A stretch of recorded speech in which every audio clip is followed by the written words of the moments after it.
हे जगणे आनंदाचे प्रवचन 11वे भाग 2 मरण है मिठा। तर मगाशी मृत्यूबाबतची दोन्ही उत्तरं खोटी ठरली तुमची। मरायचंच नाही असं नव्हे, तर केव्हाही मरायचं आहे। कसं मरायचं आहे?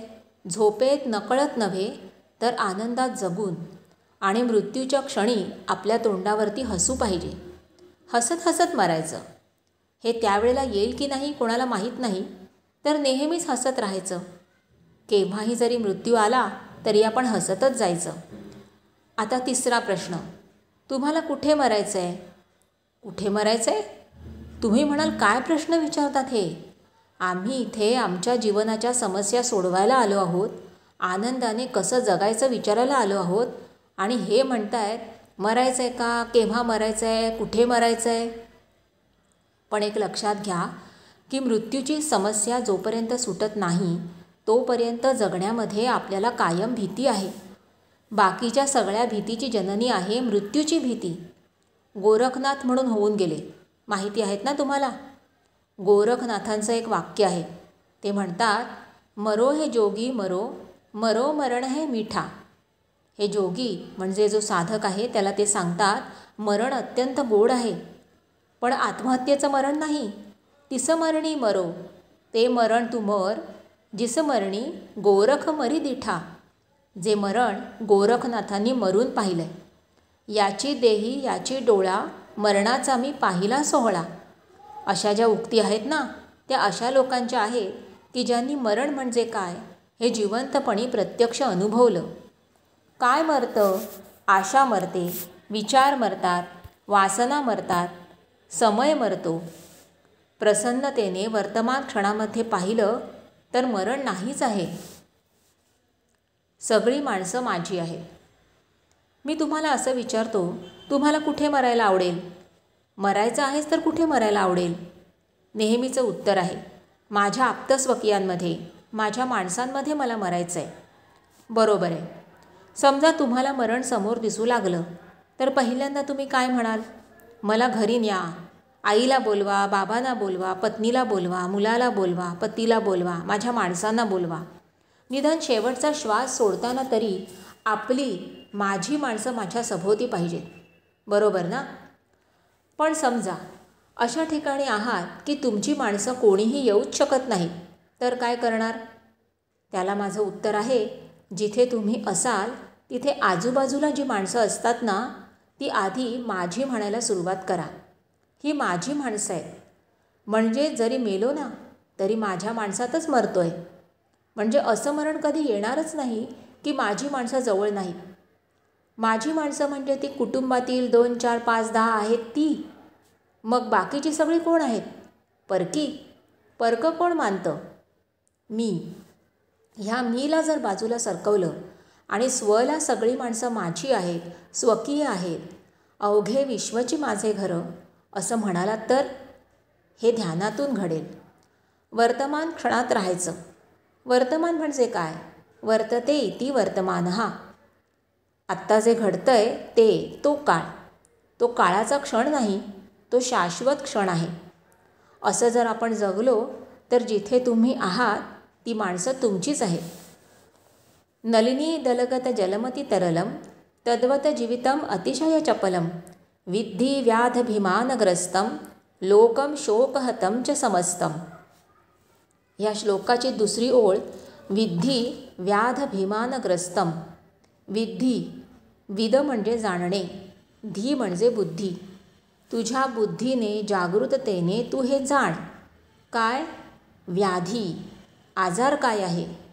अभिमानग्रस्तम, अभिमान म्हणजे मी आहे, हे माझे आहे, अभिमानाने ग्रस्त आहे, हा मुख्य रोग आहे, हे जाण। समस्त लोक या दुःखाने पीडित आहेत।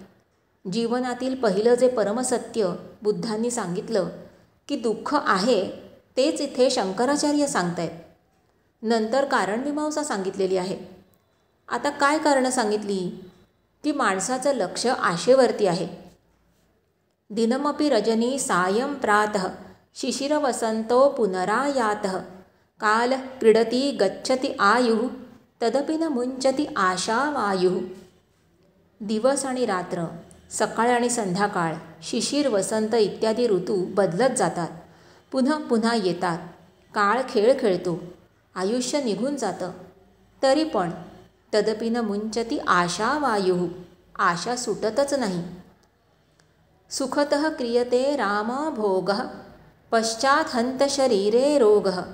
यद्यपि लोके शरणं मरणं, तदपि न मुंचती आशाचरणं. सुखामध्ये असताना रामाचा अभोग. रामाचा अभोग म्हणजे विषयांचा भोग. जो अतिउपभोगामध्ये असतो त्याला कधीतरी शारीरिक आजार येणार आहे. त्यांना माहिती आहे की मरण येणार आहे, तरी आशा सुटतच नाही. अंगम गलितं पलितं मुंडं, दंतविहीनं जातं तुंडं. वृद्धो याति गृहीत्वा दंडं, तदपि न मुंचती आशापिंडं. अंग गलितगात्र व्हायला लागतं, डोक्यावरचे केस पांढरे झाले, तोंड दंतविहीन झालं, हातामध्ये काठी घेऊन वाकून माणसं चालत आहेत, तरी पण तदपि न मुंचती आशापिंडं, आशा काही सुटत नाही. अग्रे वह्निः पृष्ठे भानुः, रात्रौ चुबुकसमर्पितजानुः. करतलभिक्षः तरुतलवासः, तदपि न मुंचती आशापाशः. कुणीतरी एखादा गरीब मनुष्य, त्याला रात्रीची थंडी वाजते, तेव्हा समोर तो शेकोटी पेटवतो. दिवसा थंडी वाजते म्हणून पाठीवरती ऊन घेतो. रात्री हनुवटी गुडघ्याला टेकून हू हू हू करत झोपतो. हातामध्ये भिक्षा, झाडाखाली झोपणं, असं गरिबीमध्येच जगतो. तरी आशा सुटत नाही. आज न उद्या कधीतरी जीवन सुधारेल, म्हणून तदपि न मुंचती आशापाशः. सुरमंदिरतरुमूलनिवासः, शय्याभूतलमजनं वासः. सर्वपरिग्रहभोगत्यागः, कस्य सुखं न करोति विरागः. देवालयात किंवा वृक्षतळी निवास करतो, जमिनीवर झोपतो, हरणाचं कातडं वगैरे कमरेला गुंडाळतो, सगळ्या भोगांचा त्याग केलाय.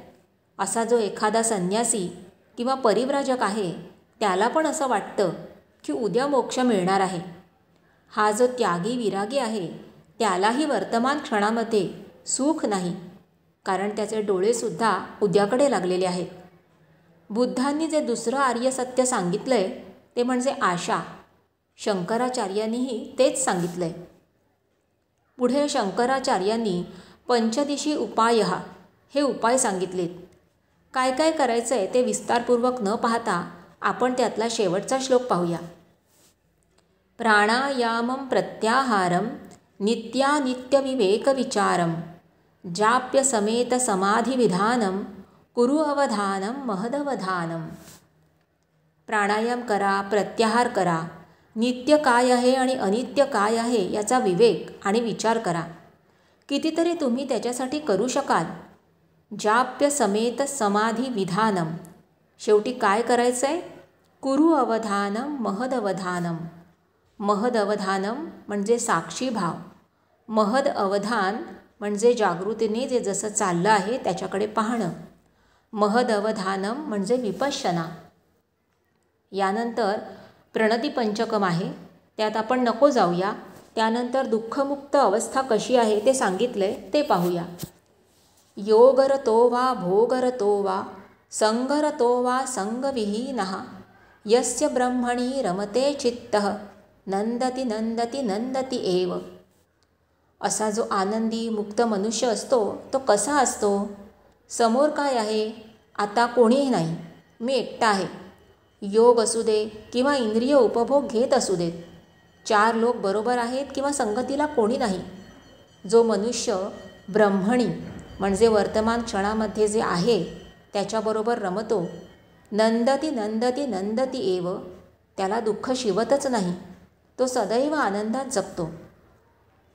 गेयम गीता नाम सहस्त्र, ध्येयम श्रीपती रूपमजस्त्रम.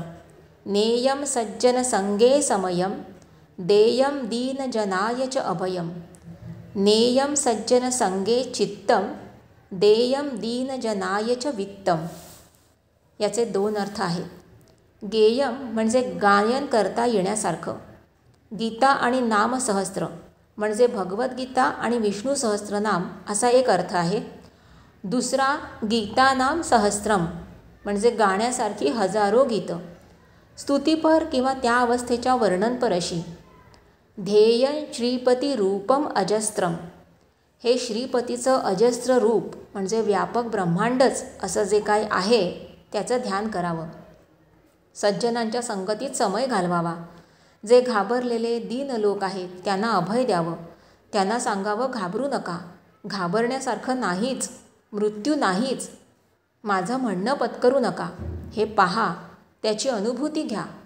वित्त म्हणजे अपार धन आहे, ते अमृताचं धन आहे.